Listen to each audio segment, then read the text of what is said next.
What is up, ladies and G-words? Welcome back to my main channel. Today we're going to be talking about everything you're doing to glow up, which is actually doing the opposite to you. Because there is so much information and advice out there online now, and you might be overwhelmed thinking, I don't know where to start, or maybe I'm doing too many things, and you think, why am I not glowing up? I've been doing XYZ thing, and in fact I'm getting uglier. Yeah, well, there's a reason for it. Okay, so the first thing I want to start with, and something I've actually emphasized a lot, number one, less is more when it comes to skincare. If you're doing like a 10-step Korean skincare routine, that might work for some people's skin types, but for the vast majority, that's way too many products for your face, and it can actually be a breeding ground for bacteria and trapping dirt. So it's better if you can actually have a more simplified skincare routine that works for you. If you already have clear, great skin, and someone on the internet's like, yo, you need to add like 10 more products to your routine. Don't forget that the reason we have so many products is largely because of marketing. And a lot of these products, like PDRN's a big one right now in Korea, it's actually not even doing anything for our skin because the molecule is too big that it can't even be absorbed. So a lot of it is just marketing. You want to have a very simple skincare routine that works for you and is tailored for you, and you just stick to it. I had the best skin when I literally had 5 products in my routine, and because Yes Style gives me so much credit. In my bathroom, guys, I have boxes of Korean skincare and I'm just cycling through it, and I swear my skin has not been good for the past 6 months because I've just been cycling through all these products. And when I simplified it back down and I just stuck to what I've always used, my skin was good again. I also want to add that if you're using retinol every night or something that's very, very harsh for your skin, even like an AHA, BHA, if you have acne, you are damaging your skin barrier. So temporarily you might be getting rid of that acne, but then you're causing barrier damage, which is a little bit more long term. I had acne all throughout high school, and because I was putting so many actives onto my skin, it took years for me to rebuild that skin barrier.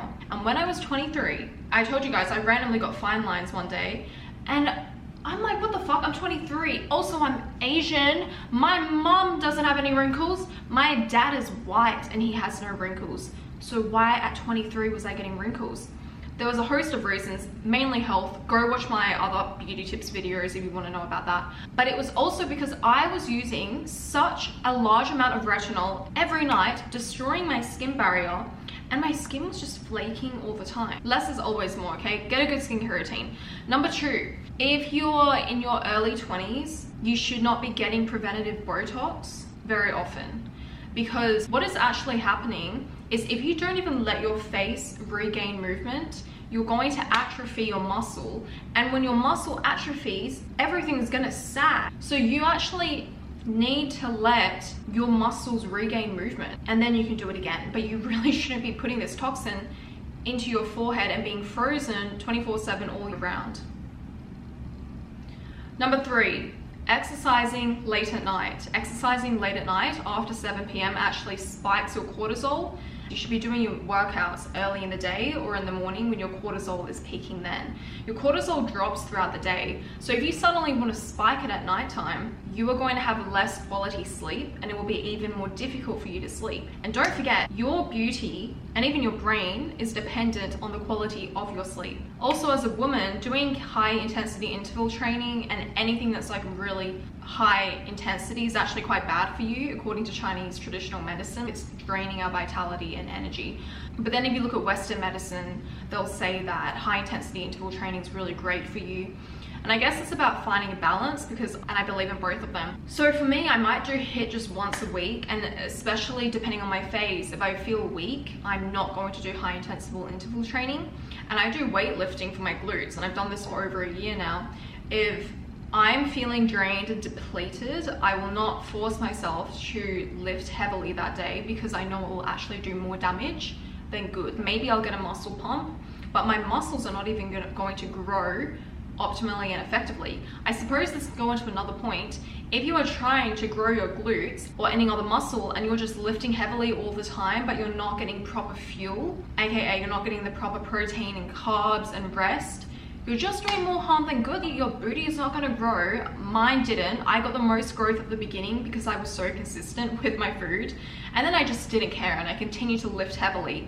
Now my weights were progressing. My butt was really round, but it actually was not growing in size because I was not eating. And guess what? You might fall into the ego trap where every week you want to lift more heavy, more heavy, more heavy, and then your form gets messed up.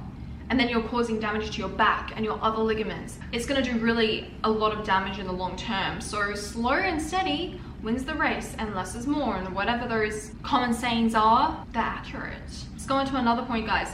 You know those eyelash serums? I used to be a big advocate of them back in the day, like when I was 21, I used to talk about them in my videos. I mean, my lashes used to be insane. Don't use them because they contain hormones which are going to dissolve the fat around your eyelids. So you're better off using natural lash serums, even though the effect is not going to be as extreme, but you're not going to look old. This one's really obvious, but if you're tanning to get a natural healthy glow, you're just going to look old. Like right now you might be looking glowy, youthful, beautiful with your healthy tan, but you're going to look bad when you're older. I mean, there's so many studies that I'm sure you've seen where they do a twin study. One twin stayed out of the sun, the other twin was in the sun, and when they're like 60, one of them looks so young and the other one actually looks like they've been on crack. So not only are you at more risk for sun damage, skin cancer, literally dying, but you're just aging yourself for a temporary tan. Now I'm half Asian, and the first time I ever really tanned was I was purposely laying out in the sun every day for hours when I was in Thailand and Bali. I went back to Australia 2 weeks in winter. My tan was gone, and I was thinking, I damaged my skin for 2 months for this? Because some skin types, they have more difficulty tanning. You might be the type of person who goes into the sun for 5 minutes and you're tanned, but that is still damage. So you should always wear sunscreen and always endeavor to be out of the sun. Use fake tan if you need. Go watch my other beauty tips videos, because we talked about how research shows if you want to have this internal glow to your skin, it doesn't come from tanning. It actually comes from eating fruits and vegetables, 2 fruit, 5 veg per day. It gives this natural glow that cannot be replicated with makeup or tanning products. I also want to add, according to Chinese traditional medicine, our emotions is governed by our liver. And our liver governs the smooth flow of qi energy and also blood. So when we suppress our emotions, especially anger, frustration, sadness, our liver qi will stagnate and it ends up showing up on our face. You know what that means, ladies? You need to stop suppressing your emotions, which is something women have been chronically taught to do. If we express our emotions, we are seen as too much. She is too emotional, it must be from her period. Learn to speak what you feel, to not hold it in, because you might be saying, I'm protecting my peace by not reacting or anything, but sometimes that non-reactance is you suppressing the emotions and just trying to keep it stuck and at bay. Literally the worst thing that happened is not that you start to age from your suppressed emotions, it's that you get an autoimmune condition or a cancer from this. One thing I really recommend that's going to help you learn to express your emotions better and to even understand how you're feeling and why you are feeling a particular way is to start to get therapy. And I always say you don't have to do therapy forever. Some people see it as this very costly and time costly as well thing that's going to take them months and years and years. No, you can do it whenever you want. You can do it for however long you want.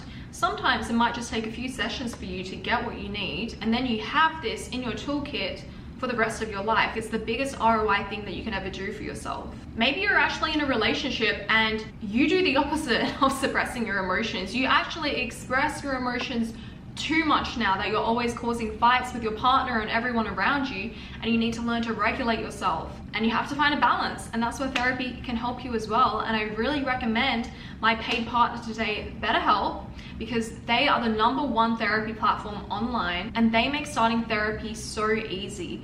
All you need to do is fill out an online questionnaire, and usually within a couple of days they will pair you with a therapist that they will think is right for you. Now, if the therapist is not right for you, you can request a change free of charge, and it's super simple because you can do this anytime. It's free, and you don't need to go drive to your doctor, get a new referral, then drive to a new clinic and see if you even like this new therapist. You can actually scroll through the available therapists and read their profiles and see which one you like.